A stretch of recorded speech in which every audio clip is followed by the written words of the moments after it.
TF2 has a lot of achievements. 520 achievements to be exact, with some being relatively trivial to achieve, and others requiring either thousands of hours of gameplay or an insane level of luck and team coordination to achieve in your average casual TF2 environment. Getting 100% of these achievements without using any TF2 achievement farming servers or hacking them in the game with cheats or exploits seems almost impossible.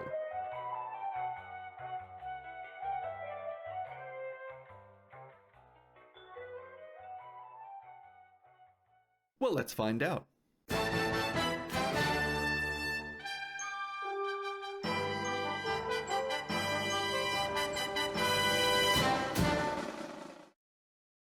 No. It's not possible. Unfortunately, TF2's replay achievements, specifically these ones, are actually completely broken, with all the achievements not being possible to gain as TF2 cannot integrate with YouTube anymore and track your views from a replay. The only way to get this achievement is to do some cheeky file manipulation to trick TF2 into giving you these achievements.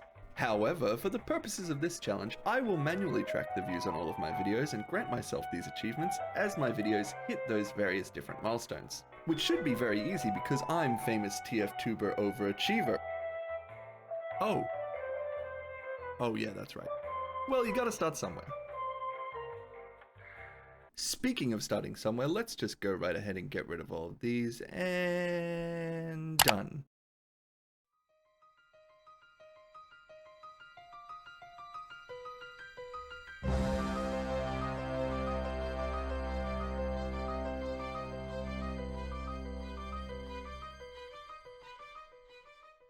First, some ground rules. Firstly, we're not going to be stacking lobbies with friends to cheese out achievements. I won't get my friends to join my server and swap to the other team so I can kill them over and over again with the backscatter for the Severed Ties achievement or anything like that. But if I do end up playing with friends and they get auto-bounced to the other team, it's fair game. As long as they're not purposefully throwing themselves at me or setting up achievements, then it's okay. There are a few achievements, however, that were designed to encourage some friendly cooperation, such as the House Call achievement, which specifically needs you to join your friend's server and Ubercharge them. I'm Ubering you, go! I can crit that guy. These achievements will be the exception to this rule. You can look them up for yourself if you want to, but basically they're all the ones that require Steam community friends or some level of communication. Secondly, I will be using the items I've already have unlocked. I will not be starting from scratch and having to unlock, find, or craft the weapons I need for any given achievement. It's just not fun sitting around hoping to randomly unlock a specific item like the base jumper to start doing these achievements. And we're definitely going to want to start doing progress on these right away, considering. And lastly, the most important rule is to have fun. So if I want to bend some rules or go for some achievements with friends, who cares? Now that the rules have been established, let's strategize. I would like to go ahead and thank the actual famous YouTuber Great Blue for these two excellent TF2 achievement videos for helping lay the groundwork for the following strategies. I would highly recommend watching both of these videos to get a good idea of which achievements will be the most difficult to obtain and how long various achievements will take to achieve. I've linked these two videos below. I'd also just recommend his videos in general. Very good A+ content. Anyway, from Great Blue's video, we can see which achievements are going to require the most time investment to achieve and sort of build our game plan around it, as most other achievements will just gain naturally from playing the game.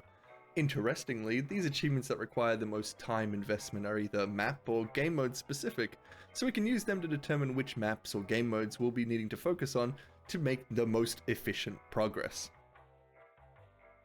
With the greatest time investment required, we have the NVM achievements, Metal Massacre, and T1 Million, which require you to get 1 million robot kills and money respectively.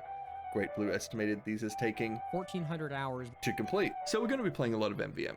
Great Blue made an excellent point in his video that by playing Sniper you could get progress towards T1 Million and Metal Massacre at the same time as you collect money from the robots you kill with your rifle.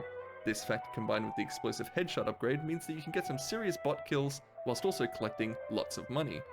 So this does seem like the play moving forward. What also does seem like the play is grinding out the Caligonous Caper mission, as it does have the most robots per minute when compared to other missions. However, there are a few MVM map specific achievements we'll need to do as well, so we may need to deviate from this map every now and again. For Manhattan, we have Now Illegal to Eat, Chippin' In, Get Off My Lawn, Software Downgrade, and Urban Strike. For Rottenburg, we have A Bygone Century, Palisade, and a Crasher Crusher. And for the Crash Course, Doze Drill and Maneuvers missions, we have the Raid Array achievement. Theoretically, we're pretty much going to be playing the Caligula's Caper mission 95% of the time, only really breaking up the monotony every now and again to complete these achievements. However, aside from the high number of bots per minute that Caligula's Caper has, there's no real evidence suggesting that it's the most efficient way to get T1 Million and Metal Massacre. We just don't know if there's any other class/mission combination that may actually turn out to be more efficient in terms of money gathering and robot killing. So we may need to look into that and maybe do a little bit of research, and who knows, I might make a video out of it. Anyway, I'm getting ahead of myself. Let's go on to the next map-based achievements. These achievements you see on the screen are all the ones that require you winning a large number of times on the following maps: Foundry, Doomsday, Stand-In, Process, Snakewater, Hell Tower, and Powerhouse. Altogether, these achievements are estimated by Great Blue to take 526 hours to complete, with the Power and Glory achievement alone estimated to take 251 hours due to Powerhouse's long average game length. These estimates also assume that you're winning every single game you play. Because of this, when we're playing normal casual TF2, we'll pretty much be exclusively queuing for these maps. We'll only really be deviating from these maps for game mode specific based achievements like these ones. As for the Hell Tower achievement, to make sure that we most efficiently use our time, during October I'll be doing the Achievement Challenge, 24/7 Hell Tower gameplay, one hell of a time. See you there, if you dare. But yeah, now that we know where we're going to be playing, let's have a closer look at who we're going to be playing as, and more specifically, how we'll be playing as them to most optimally get achievements. We're going to be looking at each class's specific achievements and building various loadouts or devising specific gameplay strategies to achieve them in the most optimal way. We'll also identify unique circumstances which we're going to need to keep an eye out for to ensure that we seize those rare opportunities to get those unique achievements. The first class we're going to be having a look at is the Scout's achievements are actually quite easy, with most of his difficult achievements having mainly to do with the medic, or the Sandman, or, well in this case, even both. Sandman stunning 2 enemy medics that are ready to deploy Ubercharge is a pretty niche of a situation, but if the enemy team is medic stacking or full of battle medics, we might be able to get this one with relative ease. Convincing a medic to pocket you, Uber you, and then for you to go on and get 3 kills is going to be a little tricky, especially because medic's Ubercharge only lasts 2.5 seconds. However, we do have some influence in this achievement's progression, which is a benefit. Unlike the next achievement, having to randomly come across another Sandman scout, have them try to stun you, miss, then go and grab their ball and spin around and stun them with it, is a circumstance that isn't going to be coming up that often. So anytime we see a scout running around actively using the Sandman, we're pretty much going to be swapping the scout immediately.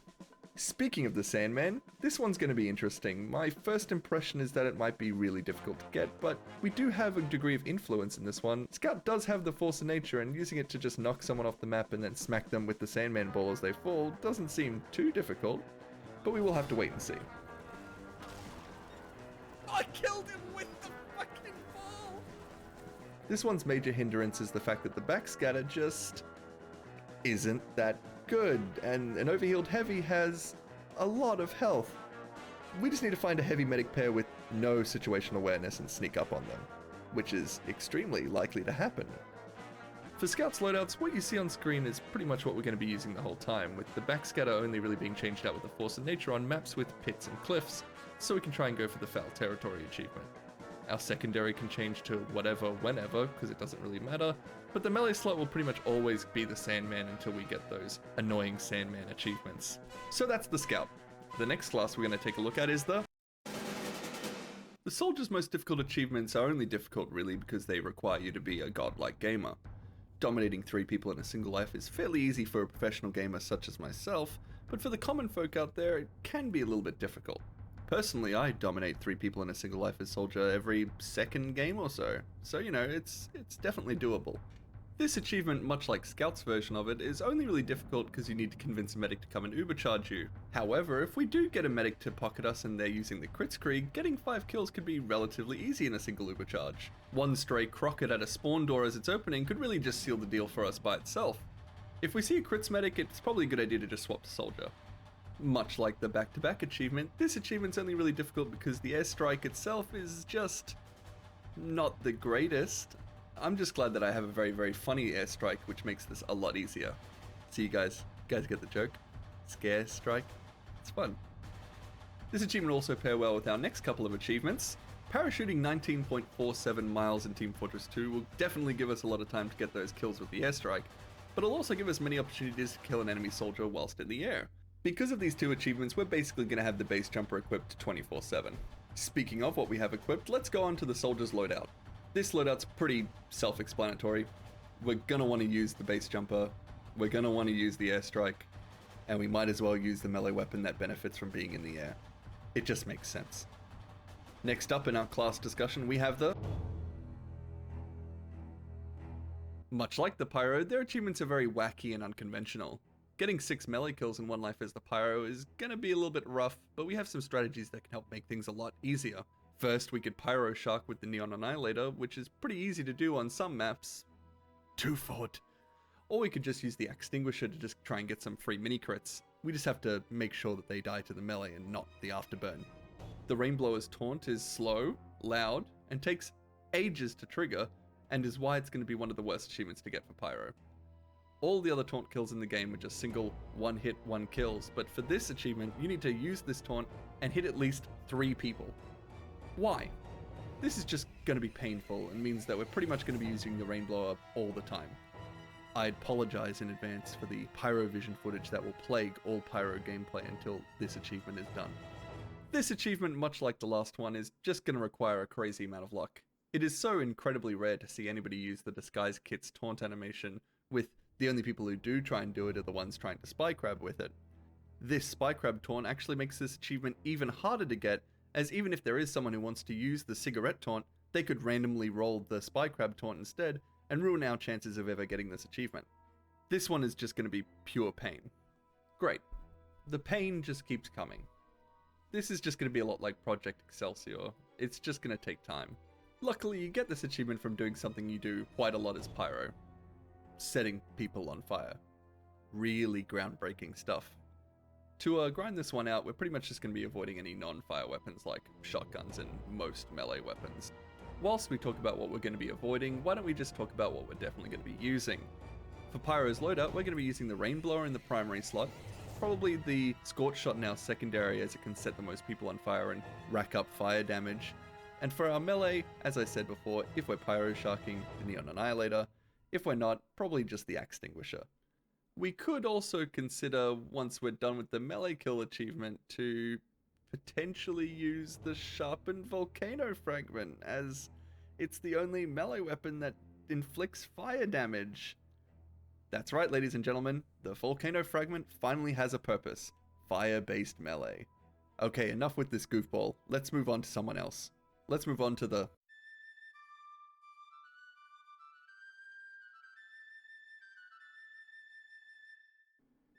There's going to be some overlap here with the soldier. Namely, yeah, we're doing more parachuting. We're going to get really sick of that. And on demo, you can't even do any sick rocket jumps or like market garden people. You're just going to be floating around with the sticky bomb launcher.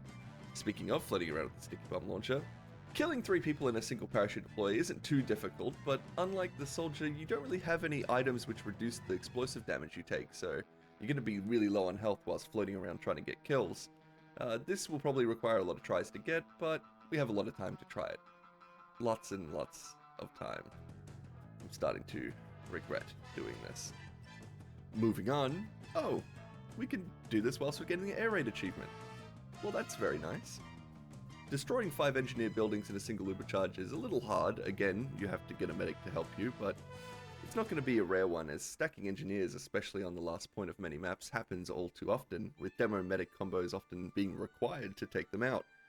Still, relying on teammates and relying on your enemy to put buildings close together will make this one tough. Unless, of course, we find the gold mine. Intel room cluster on 2 fort. That's going to be the dream. If we see anything like that, we're swapping to demo man. This one's only going to be a bit difficult because it requires a completely different playstyle to the ones we're going to be grinding out in the other achievements. We can't really parachute with the shields unless, imagine. Back down to Earth, the 10-second time span's going to mean that we're going to have to use the Tide Turner or Persian Persuader to get those instant recharges to chain kills together. This one's just going to take a few tries, but using the full power of the Islander will definitely help.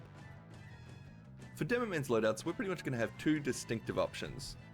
this parachuting loadout with the base jumper, sticky bomb launcher, and whatever melee of your choice, and a Demo Knight loadout with the bootlegger, tide turner, and eyelander. Because of how much parachuting we need to do, we're pretty much going to be using the first loadout most of the time, but we'll swap over every now and again for flavor. Next up, we have the Heavies. Much like Scouts achievements, will rely on friendly medics and luck. Killing fully submerged enemies is going to be hard, as maps with enough water are few and far between, with only Powerhouse and kind of Stand-In having enough water on the maps that we're going to be grinding out. We'll try and play heavy in the water on those maps as much as possible, but if we happen to be on 2 Fort for whatever reason, we might as well try and do it there, as it's a lot easier and a lot more people go in the water on that map. Okay, I've said it many times already, but any of the medic-based achievements are hard because you have to rely on your teammates, but this one in particular is especially rough. A medic will need to be exclusively pocketing you, and be good enough and lucky enough not to get killed, whilst the two of you go on and get 10 kills without being sniped, backstabbed, or randomly killed by any crits.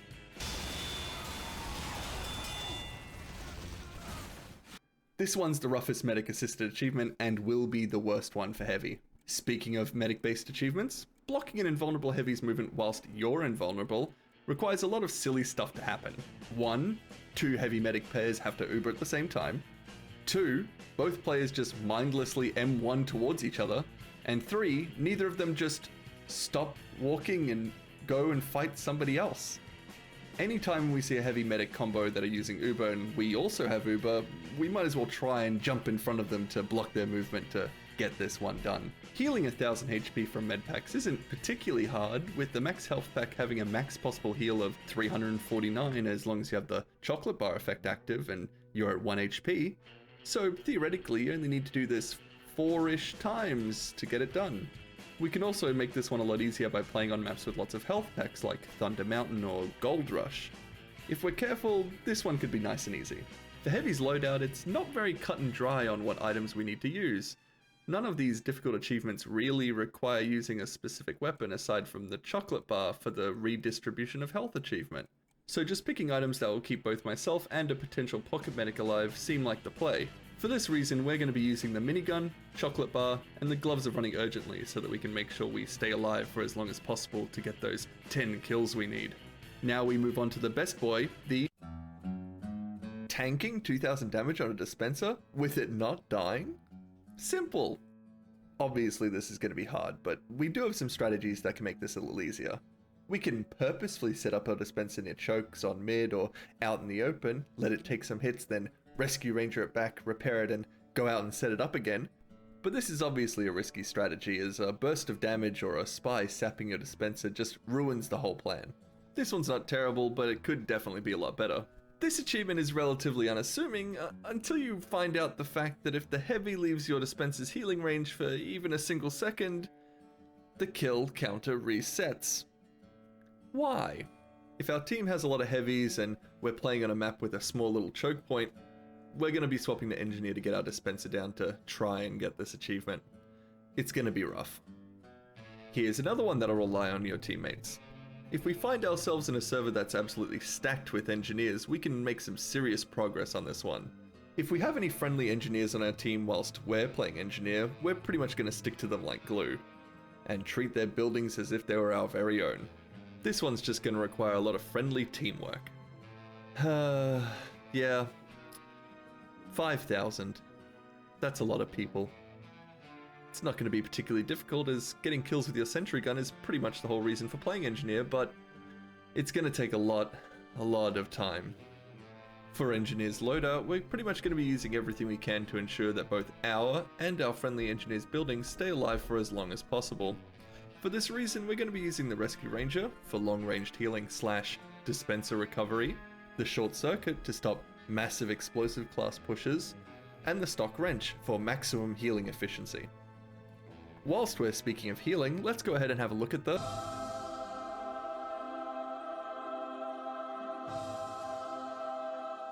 a scout getting 3 kills, a soldier getting 5, a demo man destroying 5 buildings, and a heavy getting a 10 kill streak. These are all just completely out of our hands. To help us get these achievements, we can make sure to pocket good players. To do this, we can just open up the scoreboard, look at whoever's on the top, and go ahead and pocket them. We've just got to play it safe and take it slow with this one. Playing conservatively and making sure that we can always retreat to safety is how we're going to be going about this. So you're telling me we have to have 2 other medics on our team, and they both have to pop Uber at the exact same time we do? Besides the fact that no one in casual plays medic willingly, let alone plays a total of 3, anyone who does play medic is smart enough to know not to Uber at the exact same time as a fellow medic and stagger their Ubers out to get the most effectiveness out of them. This achievement basically requires 3 people to make the same mistake at the exact same time. Except in our case, we're going to be actually making that mistake on purpose. For Medic's loadout, we're going to be using the Crusader's Crossbow, the Quick Fix, and the Uber Saw because it's just the best options we have available. The Crusader's Crossbow will allow us to heal from a distance and increase our survivability. The Quick Fix will allow us to build up healing faster than any other medigun. And the Uber Sword just crits like there's no tomorrow and will give us more opportunities to build Uber Charge so we can try and get those first couple of Uber Charge based achievements. Next on the list we have fellow Australian, the Sniper has some strange ones that make him oddly hard to get achievements for. This one, luckily, does let you use the Bushwhacker, which helps a lot, but you do need to get all the kills from a single Girardi throw. You can't get 1 kill, go away and hide, and then come back to get more. You need to be getting a triple. Oh, baby, a triple! As the long-range fragile glass cannon, getting into melee range with at least 3 people and successfully killing all of them doesn't sound particularly easy. We can try and sneak up on large groups of enemies to try and get this achievement, but aside from that, we're just going to be on a wing and a prayer. This does rely on the enemy team having one of every single mercenary, but it's not particularly uncommon for that to happen. We just need to keep our eye out for when this does happen and make sure to swap to Sniper. Look, okay, spies these days aren't dumb, and the Razorback's been in TF2 since 2009, so if a spy sees you with the Razorback, they're not gonna stab you, they're gonna just shoot you.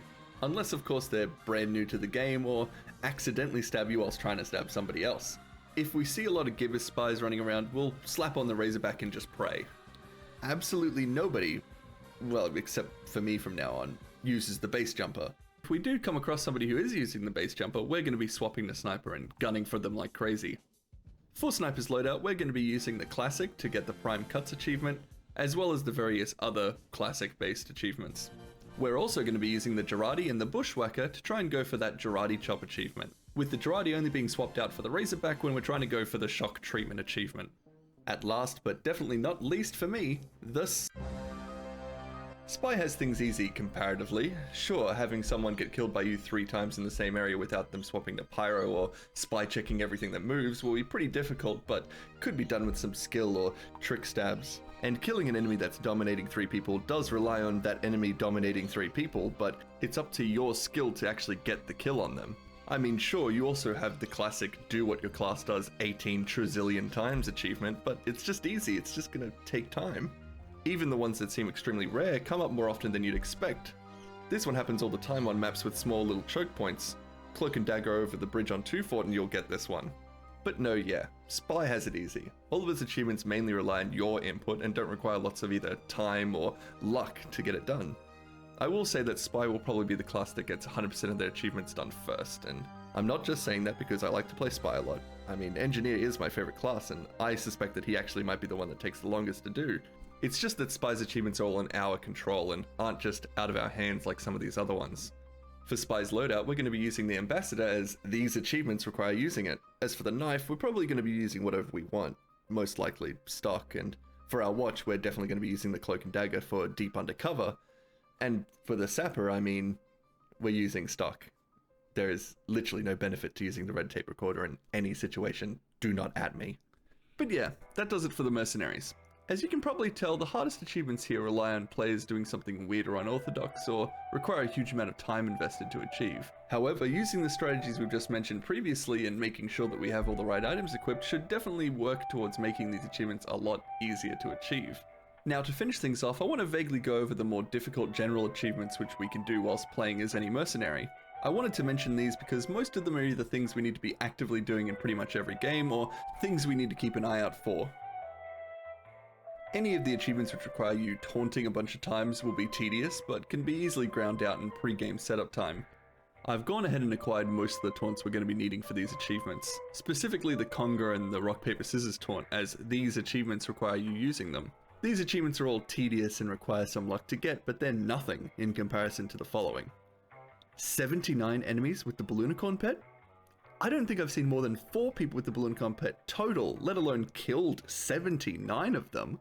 No one uses this thing. It's a cosmetic that can only be seen in Pyroland and puts you in Pyroland. It also costs 23 Australian dollars to buy this thing from the store. Oh, but it's an all-class cosmetic that can be painted. Who cares when only 1% of any TF2 players can see this because they have to be in Pyroland? Unless you're using a gimmick Pyroland loadout, you'll never consider using this cosmetic. With all that being said, guys, I think the Balloonicorn is great. I honestly think it's the best cosmetic in the game. I mean, it's cute, it floats around you and makes your game look all funny and weird, which is great. It's even good for competitive play because, little did you guys know, the Balloonicorn actually blocks incoming bullets. That's right, unless you're in Pyrovision, it's literally an invisible shield that blocks bullets. It's insane. Clearly a must-have item, and for all you traders out there, I've got a steal for you. A strange Balloonicorn is only $2, and a genuine one is only $4. Now that people know these competitive bullet blocking strats, there's going to be a massive buyout, so I'd definitely get in quick and I'd buy as many as I can, and then trade them to everybody I know and make sure everybody knows about these cool, epic gamer strats. This is not market manipulation. I am not Soundsmith. This is not a duped shovel. I personally have a strange Balloonicorn myself, which I've been using for years. I mean, I've had them equipped to all my loadouts. Didn't you see through all the gameplay? I had them all there. It was always there, always there. I definitely did not unequip them. They were always there. Roll back the footage. See, look, I had it equipped there, and definitely in this footage here, when I did the, it was there the whole time. So yeah, I'd go ahead and get one as soon as possible. I mean, I'd probably just close this video and I'd go to the marketplace right now. I mean, you want to get in before the buyout happens, don't you? It's only $2. I mean, you could buy it from the Manco store for $23 if you really wanted to, but I mean, I'd just try and get it as quick as possible. I'd go right now. Go and get it. Right now. And then equip it on all of your classes. And then play on Australian servers. Do it. You want to buy it now and equip it. But, anyway, that pretty much does it for this video. I didn't mention the Halloween achievements, as I'll do a video on them when Halloween rolls around. Next video will actually start getting achievements. I know, crazy. You may have seen me getting achievements in the background footage for this video, but these ones don't actually count. The challenge is going to officially start after this video is published. We'll probably start with some MVM gathering data to find the most efficient way to get progress on Metal Massacre and T1 Million. I'll also go more in depth on the MVM achievements and how we're going to be getting them. Also, on screen you may see this achievement log. At the end of each of these achievement videos, I'll be displaying all the achievement progress we've made, displaying a progress bar for 100% completion, and for each Mercenaries achievement specifically. This will give us a good idea of how we're progressing with all the achievements and give us an overall summary of everything we've done so far. But yeah, for those of you at home wanting to try this achievement challenge, I would recommend not to, but if you want to, I hope this video helped, and I'll see you in the next one.